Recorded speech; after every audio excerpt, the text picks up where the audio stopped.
Hi guys. So I haven't recorded a lucid dreaming video in a very long time, but I just had two pretty insane lucid dreaming experiences just this last 2 weeks, and I wanted to share that with you because I kept reading through the old comments of people asking whether I can post some more lucid dreaming videos. So I want to keep you guys on board. Don't unsubscribe. I want to give you some of that content that I know you guys want to see to keep you part of the lucid tribe. I've been adding a lot of videos regarding my coaching profession and my business, but I definitely want to keep the lucid dreaming alive. And so I'm going to keep posting videos, so don't unsubscribe. Those videos will be coming. The main reason why I have not posted too many of those videos was honestly, I didn't really have a lot of lucid dreams that I wrote down. I definitely had them, but I didn't give it enough attention, and I didn't really record it to further my attention to them. So yesterday, I had probably one of the gnarliest lucid dreaming experiences in the last 5 years. If you are not new to the channel, you probably know the video where I say, have you had a dream within a dream and false awakenings? And it's been quite a long time since that happened, and I've had one of those dreams, and I'm going to try to explain it in as much detail as possible. So this video is probably going to be a little bit longer and a one-take video, but I want to give you as much details as possible just because it was such a crazy dream. So basically, I had a dream in a dream. And so layer one is having the dream. And then in that dream, I had another dream. So that's layer two.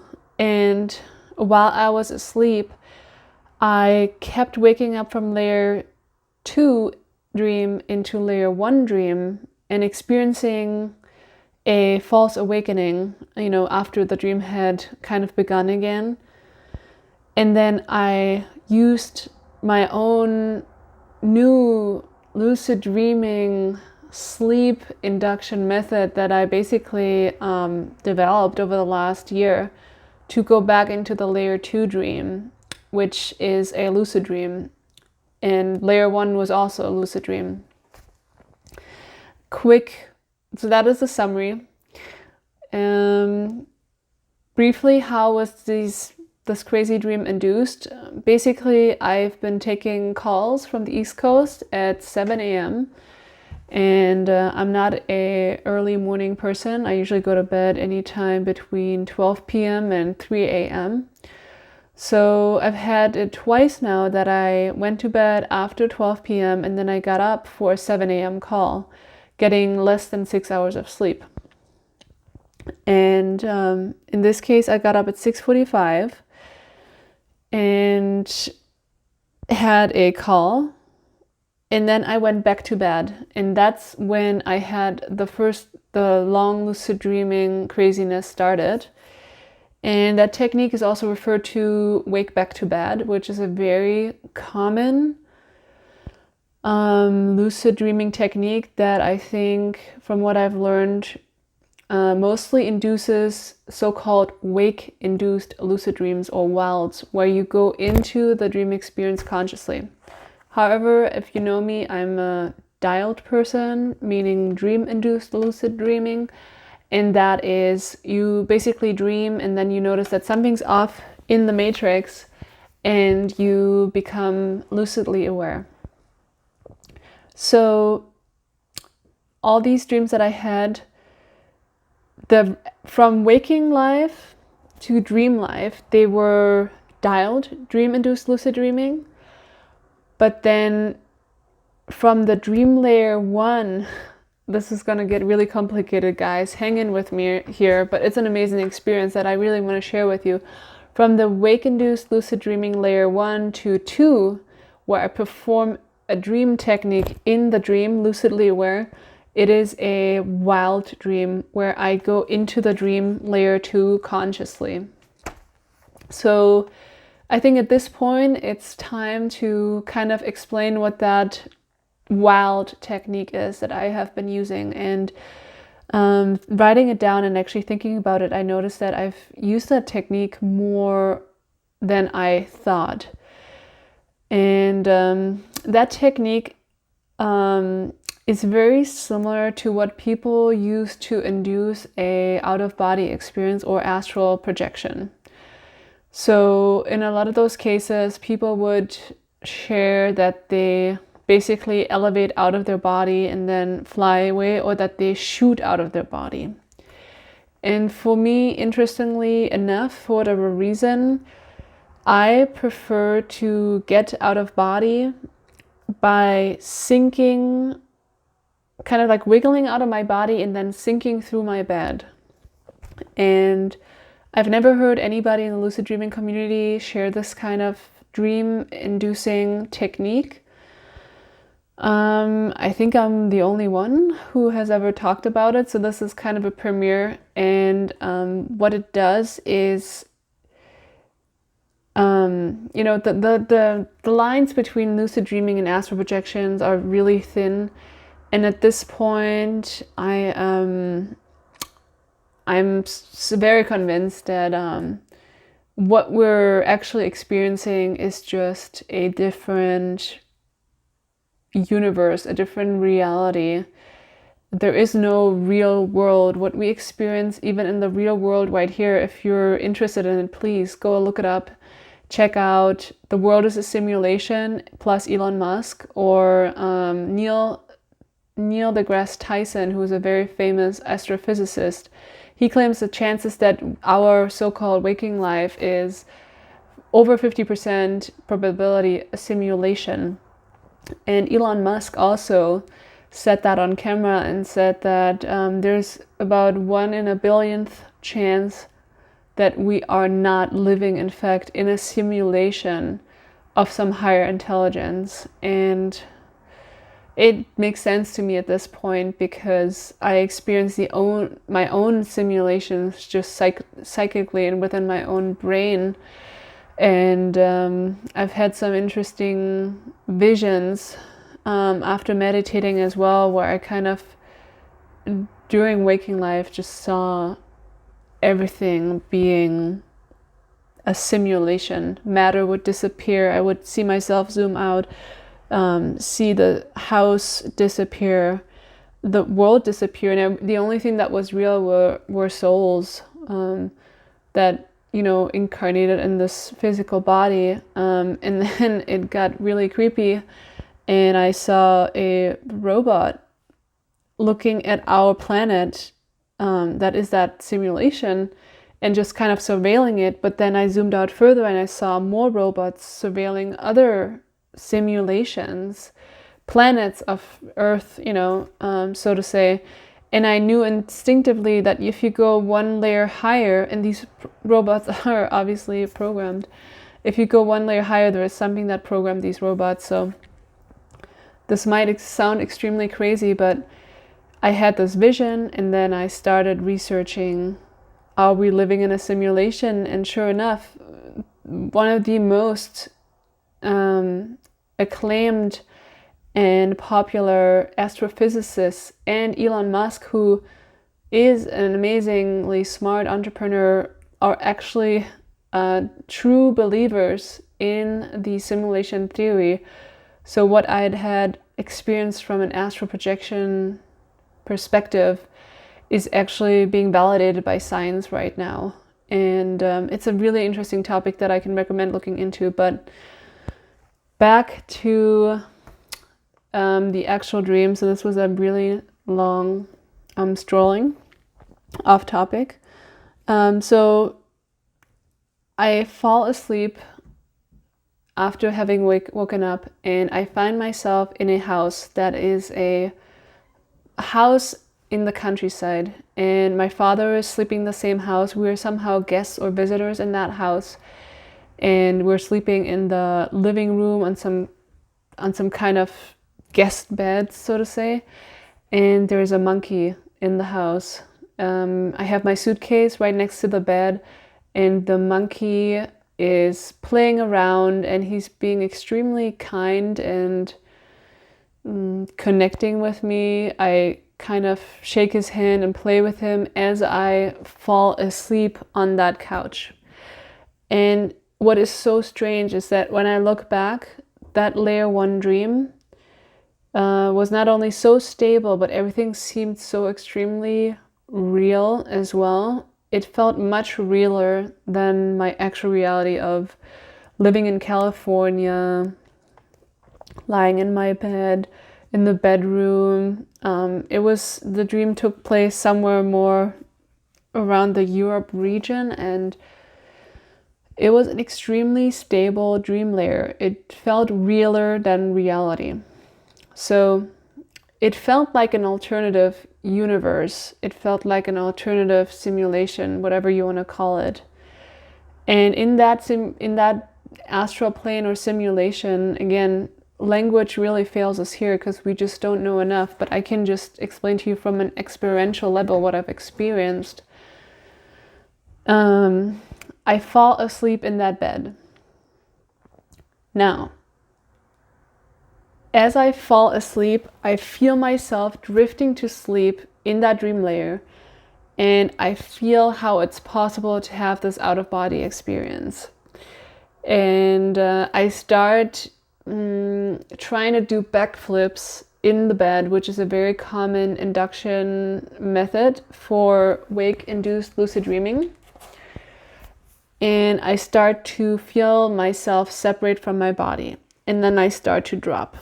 Now, here's a big importance with this. In the past, I got demotivated for lucid dreaming because as I felt myself fall through the bed, again, I'm not a proponent or believer in any kind of religion, but I thought, oh, wow, I'm going through the earth. Am I going to hell? You know, even though it's kind of silly and I don't really believe in hell or heaven, especially not being a geographical point, it makes no sense. But I just noticed because I'm going through the bed, it's dark in the bed, you're not going in the sky. So I noticed that as I was inducing the dreams, they had a darker color and light intensity to them, and I didn't like it.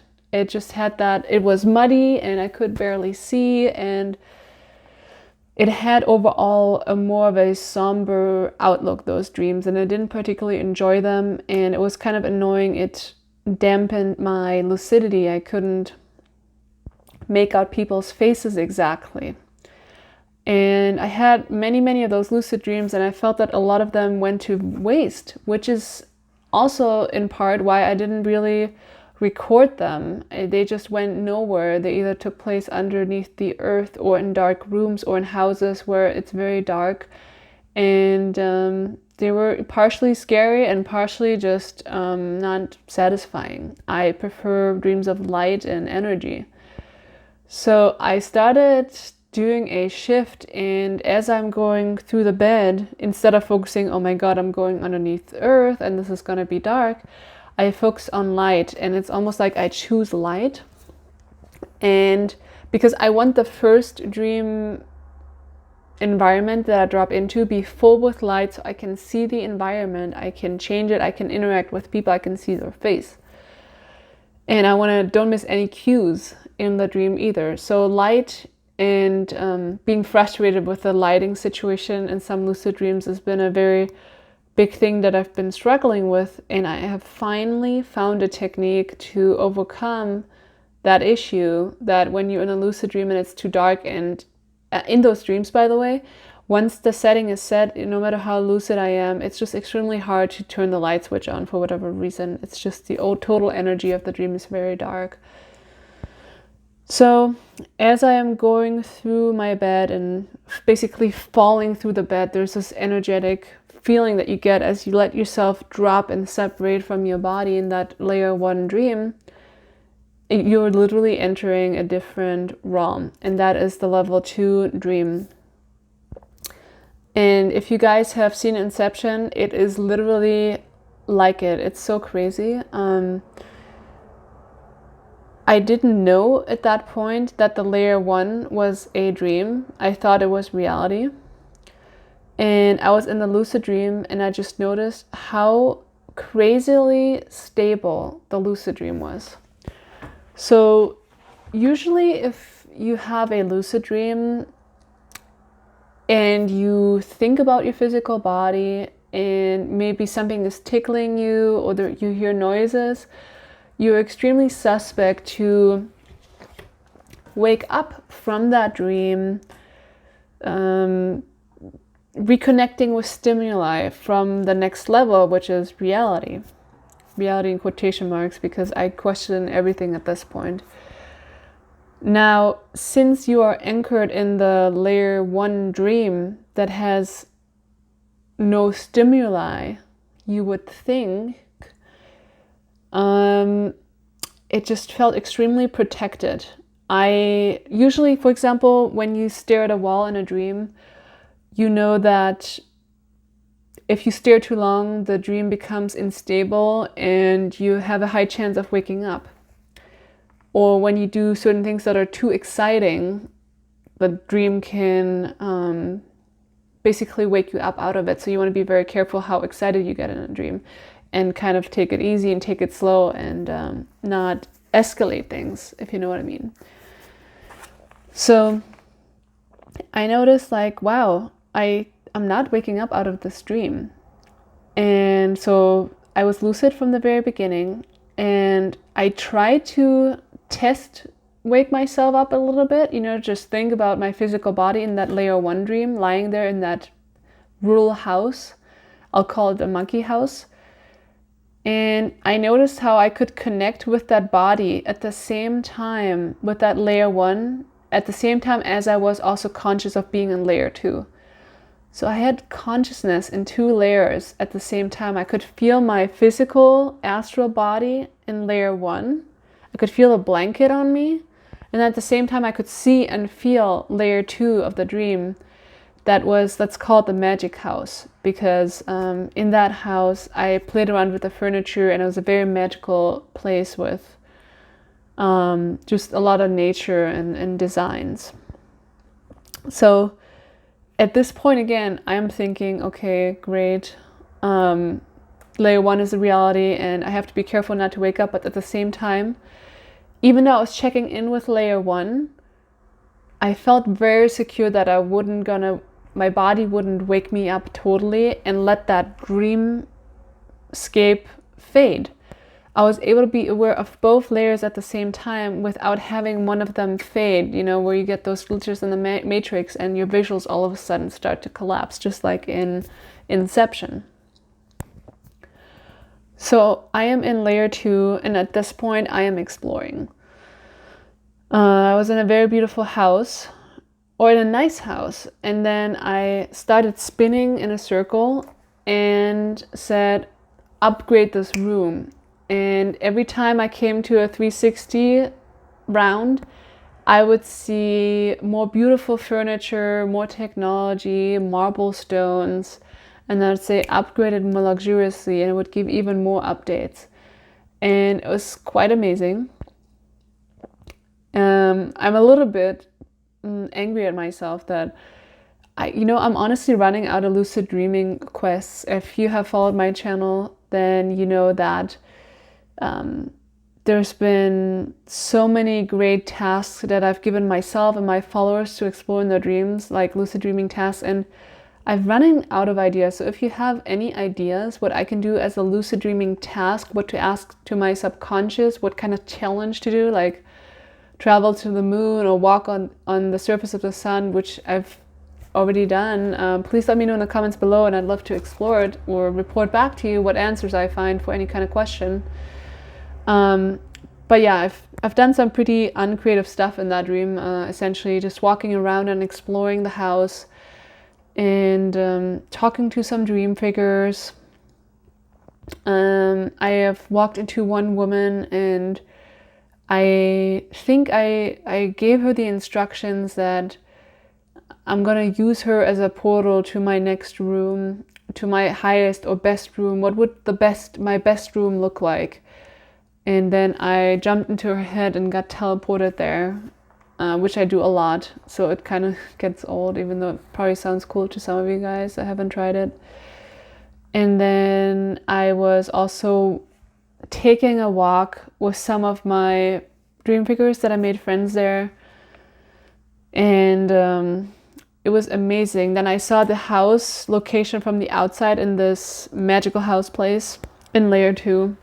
It was basically, imagine a big glass half dome like this, but long, similar to where you plant plants inside, you know, like a glass dome for nurturing the growth of plants and harvesting them. But this was my house. This was where I resided in this world, and I was able to create all the rooms and make additions. And I was giving a bunch of people a tour, and it was beautifully located in some amazing, just magical mountains. It had elements of the Alps, but at the same time, it was very wide open and had a feeling of a canyon. And it was very lush and green, and it had snow tops in the top, and then it went down a lot, the slopes of the mountain. And that house, this long green house in the middle of nature without much civilization around, that was my house. That was where it was located, and you could feel there was a lot of energy in the air. And then I look to the right and I see that there's deers flying through the sky. And I thought, wow, this is funny. This is very funny. So I've been exploring a lot there, and I've been doing a lot of things. Let me see if I find anything more. But basically, this dream has been broken up. Not broken up, but it has been switched 8 times, where at some point, you know, it felt like the dream was going on forever. Just like in Inception, where 1 minute in a layer 2 is 10 times as long as a minute in the layer above. In fact, the stream lasted for 1.5 hours, but it felt like I was in there for, you know, at least maybe 24 hours. I felt lost in it. You know, the layer 2 time delay, there was so much I did there as I was doing these things and interacting with dream figures, and some wanted to seduce me and I wasn't interested in it, and some others try to communicate with me. It's just so much happened in there. And as all this was happening, I thought, no way I'm going to be able to write all this down. Imagine doing something for 24 hours and then having to write it all down. It's a lot. And it's a lot to remember. You probably don't even remember what you had for dinner last night. So as all this was happening, I was like, screw it. I'm probably not going to remember any of this. It's going to be really hard to write down, but I'm glad that I remember a lot of it and what happened. So let me see what else I wrote down here. Oh yeah, okay. So this was the craziest thing. So, you know, in reality, when something happens outside, let's say you have someone with a hammer outside of the street, you hear that in a dream, just like an Inception, and you're like, oh, something's going on, and oh, I'm probably sleeping, and then that wakes you up.